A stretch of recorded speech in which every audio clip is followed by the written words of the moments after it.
Yo soy Cleopatra, hija de Egipto y del Nilo. La mujer más atractiva que ha existido en la faz de la tierra. Última de una estirpe destinada a reinar, a seducir y a engrandecer la historia de mi adorada tierra. Puedo enseñarte a que los hombres más poderosos se rindan a tus pies hasta enloquecer, pero antes has de entender mi pasado. Mi nombre, que significa la gloria de mi padre, fue pronunciado por los dioses antes de que mi madre me trajera al mundo. Y desde mi primer aliento supe que no sería como los demás mortales. Mi vida estaría marcada por la grandeza, el misterio y el peligro. Nací en Alejandría, la joya del Mediterráneo, donde las columnas se alzan hacia el cielo como dedos que buscan tocar a los dioses. Alejandría no es una ciudad cualquiera, es un universo en sí misma, fundada por Alejandro Magno, cuna del saber, guardiana de la biblioteca que custodia la memoria del mundo. Allí convivíamos griegos, egipcios, judíos, mercaderes de todos los rincones, poetas y filósofos que discutían bajo la sombra del faro mientras el mar traía barcos cargados de riquezas que jamás conseguirías imaginar. Crecí entre oro, mármoles y papiros, entre perfumes de Siria y sedas de la India, pero también entre rumores de traición y disputas de poder. Desde niña fui instruida en todo aquello que hace a un soberano.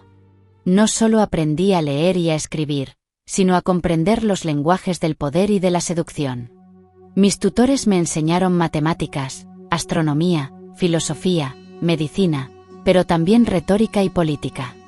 Aprendí que el conocimiento es más fuerte que cualquier espada.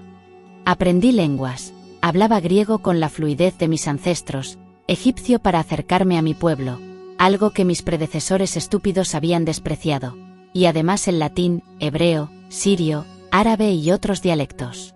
Yo, Cleopatra, podía hablar con casi cualquier hombre de mi mundo en su lengua natal. Esa fue mi primera victoria, mi poder y también mi primera arma. En mi infancia observé a mi padre, Ptolomeo XII, tambalearse entre el lujo y la sumisión a Roma. Lo vi humillarse ante los senadores, mendigar el favor de los cónsules para conservar un trono que debía pertenecerle por derecho divino. Vi cómo su debilidad minaba el respeto del pueblo, como los sacerdotes murmuraban en los templos que los dioses habían vuelto su rostro. Yo lo amaba, pero también lo juzgaba en silencio, jurando que nunca permitiría que Egipto volviera a ser un juguete en manos de extranjeros codiciosos y hambrientos de nuestras maravillas. Cuando mi padre murió, el trono quedó dividido. La costumbre de mi linaje dictaba que los hermanos compartieran la corona, y así me encontré unida a Ptolomeo XIII, un niño tonto e ingenuo manipulado por consejeros ambiciosos que buscaban su beneficio. Era mi hermano, sí, pero en sus ojos no veía afecto, sino miedo, rencor y odio. La corte se convirtió en un nido de serpientes envenenadas. Eunucos, generales y ministros disputaban nuestra voluntad, sembrando discordia entre nosotros. Yo sabía que compartir el trono con él era imposible. No había espacio para dos soles en un mismo cielo. La tensión creció hasta estallar. Fui cruelmente expulsada de Alejandría, obligada a huir como una intrusa de mi propio reino. Perdí palacios y riquezas, pero no perdí lo esencial, mi voluntad y mi belleza. Mientras mi hermano celebraba su aparente pero falsa victoria, yo tejía alianzas, buscaba mercenarios, reunía apoyos en Siria y Fenicia. Porque yo, Cleopatra, no acepto ser vencida. El destino me puso entonces frente al hombre más poderoso de la tierra, Julio César, quien pecaba de poseer las mismas debilidades que todos los hombres. Roma había extendido sus alas sobre el Mediterráneo, y Egipto era un premio demasiado valioso para quedar fuera de su alcance. César llegó a Alejandría, y con él, mi esperada oportunidad. Yo necesitaba a Roma para recuperar lo mío. Roma me necesitaba para mantener a Egipto bajo control. El mundo recuerda la historia, como entré en el palacio escondida en un rollo de alfombra. No fue un acto de frivolidad, sino de estrategia. Quise sorprender, quise mostrar ingenio, quise que al desplegarse aquella tela no apareciera una suplicante, sino una reina poderosa que desafiaba la tradición con audacia. César me miró, y en sus ojos vi algo que rara vez encontraba en los hombres: reconocimiento, admiración y deseo. No me vio como mujer débil, sino como soberana a quien deseaba. Y así nació nuestra alianza. Una mujer sabe lo que tiene que hacer para lograr confundir a un hombre deseoso de su cuerpo. Pasamos eternas horas entre aposentos de palacios. Comimos, bebimos y reímos. Juntos vencimos a Ptolomeo XIII, que terminó ahogado en el Nilo, y yo retomé mi trono. Pero aquella victoria fue más que política. Entre César y yo ardió un lazo de deseo y de poder. De nuestra unión nació Cesarión, mi hijo, el heredero de 2 mundos. Él era mi esperanza, la promesa de que Egipto no solo sobreviviría, sino que brillaría con una fuerza renovada. Viajé a Roma, y allí descubrí un universo diferente. En la capital del mundo fui recibida con honores y con recelos.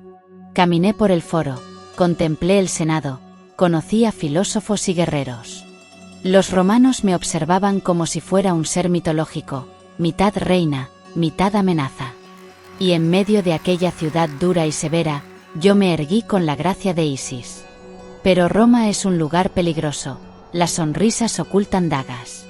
Y así, un día, los conspiradores hundieron sus cuchillos en mi amado César, y con su sangre se derrumbó también mi futuro en aquella ciudad. Regresé a Egipto con Cesarión.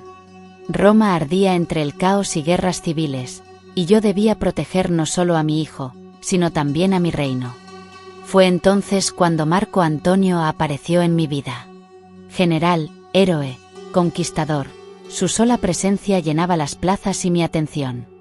Nos encontramos en Tarso, y lo recibí como corresponde a un dios.